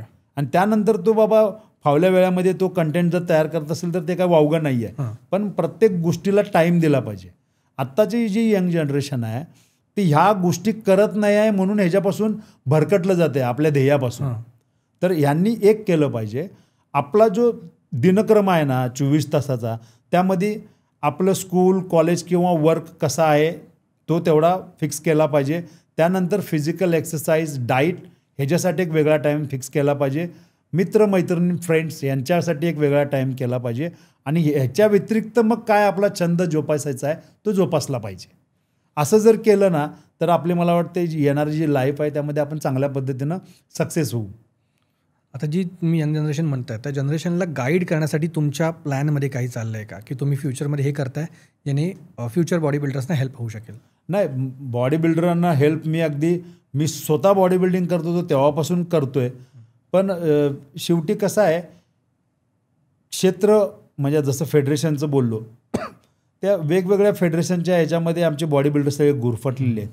ही जेव्हा एक फेडरेशन होईल तेव्हा कुठंतरी सध्या या बॉडी बिल्डिंगचं भलं होईल असं मला वाटतंय. आणि ते जेव्हा होईल त्यानंतर मी 100% त्यांना मदत करेन. पण ह्याच्या पुढे जाऊन चान्सेस आहेत, होऊ शकतं. करणारा फक्त पाहिजे. अच्छा, फक्त त्या खेळातला कोणतरी ज्यानं जे जगलेलं आहे ना, जे सोसलेलं आहे ना, असा कोणतरी व्यक्ती पाहिजे. त्या खेळाशीच काय घेणं देणं नाही आणि असा व्यक्ती जर येऊन बसतोय तर हे होणार नाही. त्यांना फक्त पैसे कमवायचे आहेत, खुर्ची पाहिजे आहे, तर हे होणं शक्य नाही. आता बरेच बॉडी बिल्डरना आपल्याकडे गुरु म्हणून बघतात, तर त्यांना तुम्ही गुरु किल्ली म्हणून आत्ताच्या करंट ह्याच्यामध्ये इथून पुढे जाण्यासाठी काय गुरु किल्ली द्याल? ह्याच्यामध्ये त्यांना एकच सांगेन मी, की पूर्वीचा काळ वेगळा होता, मध्यंतरी काळ वेगळा होता आणि आत्ता काळ वेगळा आहे. तर कुणावरती डिपेंड न राहता आपलं स्कूल, कॉलेज पूर्ण करून त्याचबरोबर इन्कम सोर्स कसा जनरेट करता येईल ह्याच्याकडे एक फोकस केला पाहिजे. आणि त्याचबरोबर डेलीचा वर्कआउट आणि चांगलं कसं खाता येईल ह्याच्याकडे लक्ष दिलं पाहिजे. आणि तुम्ही कंटिन्युटी त्याच्यामध्ये इम्पॉर्टंट आहे. तुम्ही जर ती कंटिन्युटी ठेवली ना तर आमच्या बॉडी बिल्डिंग इंडस्ट्रीमध्ये त्याला मसल मेमरी बोललं जाते. तुम्हाला जर एखादा जर कुठला त्यात चान्स मिळाला तर तुम्ही एक नेक्स्ट लेवलला पोचू शकता. त्यामुळे याच्यासाठी सर्वात महत्त्वाचं आहे की तुम्ही डेली वर्कआउट केला पाहिजे, डाईट केला पाहिजे. आणि हा जो डाईट आणि वर्कआउट आहे हे आईवडिलांच्यावरती प्रेशर न येता त्याच्यासाठी आपला एक इन्कम सोर्स कसा वाढेल ह्याच्यासाठी काहीतरी एक कामधंदा केलं पाहिजे आपलं कॉलेज आणि स्कूल सांभाळून. म्हणजे तुम्हाला येणारा काळ जो पुढचा आहे तो स्मूथली तुम्हाला जाता येईल. आता तुमचं बॉडी बिल्डिंगमध्ये एक हिरो असेल ज्यानं तुम्ही फॉलो केला, पण मला असं वाटतं की त्याच्या पलीकडे पण तुम्ही कोणाला तरी एकाला, प्रत्येकजण अदर दॅन तुमची इंडस्ट्री कोणाला तरी फॉलो करताय ज्याच्यामुळे तुम्हाला एवढी विल पॉवर येते आहे किंवा तुम्ही काही प्रॉब्लेम आल्यानंतर त्या व्यक्तीकडून काहीतरी शिकताय. तर अशी व्यक्ती आपल्या आयुष्यात कोण आहे? याच्यामध्ये काय महत्त्वाचं म्हणजे आईवडील होते, त्यांनी मला फार प्रोत्साहन दिलं. आणि त्याच्यानंतर बघितलं तर मी आर्नॉल्ड यांना ते लहान नसल्यापासून बघत आलो आणि त्यांनी जसं जसं त्या क्षेत्रात काम केलं तशा पद्धतीनं येत्या आयुष्यामध्ये काहीतरी वेगळं करता येईल या पद्धतीनं मी प्रयत्न करणार आहे. अच्छा, सुहासजी थँक्यू. तुम्ही एवढा वेळ काढला तुमचा आज आणि हा पॉडकास्ट होऊ शकला. खरोखर काही जे असे प्रश्न आहेत जे नक्कीच युवा आहेत जे पुढे येणार आहेत त्यांना उपयोगी पडेल, 100% उपयोगी पडेल. थँक्यू. असंच तुम्ही तुमचं काम चालू ठेवा. मला वाटतं याच्यातून समाज प्रबोधनाचं काम होईल अशी अपेक्षा करूया. आणि आपल्या महाराष्ट्राला, आपल्या देशाला या पॉडकास्टचा कुठेतरी फायदा होईल. आणि येत्या काळामध्ये जर तुमचे आणखीन काही क्वेश्चन्स असतील, प्रश्न असतील तर यांच्यापर्यंत पोचली तर पुन्हा एकदा तुमच्याकडे येऊ आणि तुमच्या प्रश्नांची उत्तरं देऊ. थँक्यू. नक्की. धन्यवाद. थँक्यू.